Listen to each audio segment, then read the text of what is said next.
Yeah, everything around me. Coaches, what's going on? It's Coach Ian Tatum, offensive coordinator, offensive line coach at Walkertown High School here in North Carolina. And guys, I'm glad to be back. I'm not gonna lie to you, I've missed making videos. I know it's been I looked at my YouTube a couple of days ago, and it's like 3 weeks since my clinic, and I was like, oh my gosh. So I had to get on here and make a video, but it's been crazy busy. I know everybody is. It's the end of the school year. Spring ball is up in full swing. We just finished up week 1. We went 4 days this week, and a lot of good things. Obviously we have things we need to work on, things we still need to grow at, but super, super positive for the outlook of what's coming up the next 2 weeks with spring. And guys coming back from track and getting those guys acclimated, and just the competition we're brewing here at Walkertown is amazing. But the purpose of this video, guys, it's not X's and O's, it's not scheme today, but as you can see at the title, is 4 ways to get better as an assistant coach. And I truly believe in these things, and I think there's value in talking about this stuff. And I am by no means the best assistant coach there is. I'm not trying to say that. No means I'm the best coordinator, because this is my first year of truly being the coordinator. So but these things I'm going to talk about, I truly do believe in those things. So you stay with me. We'll talk about these 4 things. Let me go ahead and share my screen, guys. I'm not editing this. This is going to be straight up live, so y'all going to see me transition and stuff like that. So, guys, I hope you can see that. So we're going to talk about the 4 things that I believe in make you a better assistant coach. Number 1 is be on time and be there. A lot of times, especially right now in the coaching profession, there's a lot of young guys getting into the profession, and sometimes punctuality and sometimes just being there at practice is a struggle sometimes. It happens. I can say confidently that's not who I was. I was always on time. That's just how I was raised. And if you knew who my father is, you would know that. But not to talk crap about people that weren't raised that way, that's fine. But as coaches that are that way, that are on time and are there every day, we have to make sure that we reach out and make sure we educate these guys. Hey, this is the way we got to do things, right? So be on time, not just rolling up to practice right when we get. No, I'm talking about like there early, so we can go over practice if we need to, and then we can get a plan going, and the kids can see your face, man. There's nothing better. Like my day, because I work at the middle school, so I get out before the high school, so I get to kind of chill at the high school for like an hour, where I can get done anything coach needs me to get done, and then we roll. There's nothing better than being in the hallways when school lets out, right? And the kids are coming out of the locker room, and you see them, dap them up, and fist bump them, and all that stuff. Just be there. Like, if you can be there before school ends, do it. Just be around. The kids will love it, man. Because the other day I heard some kids in the hallway were like, "Who's that?" Well, that's Coach Tatum. That's my coach. Like, they'll talk about you, man, but they can't do it if you're not there. So make sure you're there. I understand some off-campus coaches, they have jobs, they can't be there, but that's why we're really trying to push get into education. Teach. There's a teacher shortage. If you're a coach, you should be able to deal with kids. So I don't want to deal with kids. Well, you're dealing with kids every day at practice. Sure, they're your players, but you gotta be able to learn how to deal with different types of kids, and now you have to do that with teaching. Number 2, be organized. This will set you apart in coaching, like, huge, guys. It's huge. If you are organized, and then you have a guy that you work with or guys that you know of that are not organized, you're just extending the gap between you and somebody else. And that's the first 2 things that coaches will give when they give a reference. The 2 things that you want to hear them say: they're a hard worker and they're organized. Right? So make sure you're organized. This is not to pat me on the back.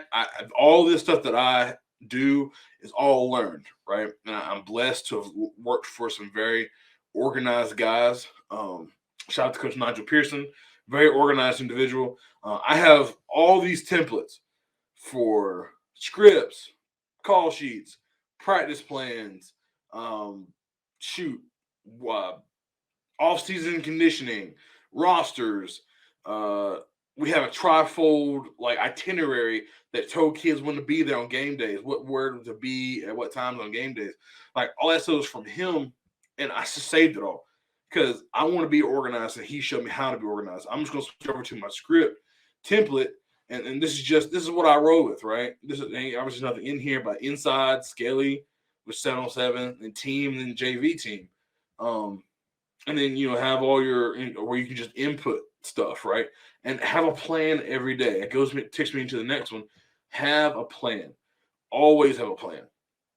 Your head coach is gonna have the emphasis for the day, and that's great. If it's a defensive emphasis, that's fine. If it's a special teams or an offensive or maybe it's an individual emphasis, make sure that you have a plan for whatever your head coach says that's what the emphasis is for that week or that day. I have a plan. Like I say, I want to have my plays scripted. All my coaches can see what plays we're going to run. No one's guessing. I'm not calling off the top of my head. In my individual, since I have me and another offensive line coach, Coach Jake Osborne, he's my guy. So like, if I need to do something with the skill guys, or I want to work with young guys, with the older guys, I will split up the offensive line, and he'll take one, I'll take the other. And he asks me what we're doing. I have a plan. I know what we want to work on. We're going to work on the same things, so I can give him that. Or if one of my guys, my other coaches, hey, coach, what are we going to work on? Boom, I already know what we're going to work on. I already know we're going to have a plan. They need to have a plan as well. I'll ask my guys, hey, what are we working on? Or, hey, what are we going to do? And they're like, boom, we're going to talk about this. One of my coaches, and I give him shout-outs all over the place because I love my guys. Coach Ashton Coughlin, he texts me. We text every day. He's my receivers coach. He's a JV head coach, special teams coordinator. Like, he's a great guy. I text back and forth. He sends me what he's going to do in practice that day. And I'm like, that's awesome. Like, he has a plan. Like, you need to have a plan when you're going into practice. So the kids don't think we're just throwing stuff against the wall and see if it sticks. They can tell, guys. They can see right through it. Always have a plan. And then number 4 is do more than what's asked. Always go above and beyond what is called of you. Big on this. If you are told to do A, B, and C, okay, why don't you do D, E, and F? Okay, go do what you're supposed to. If somebody is struggling with their duties, go and help them. Sure, you might have knocked yours out. If you're supposed to have laundry and someone else is supposed to clean up the locker room, if you finish with yours, go and help him. Do that, and it shows the kids what they should be doing. They should be going above and beyond for their teammates and for the team. And so we need to be able to show that and be a great example.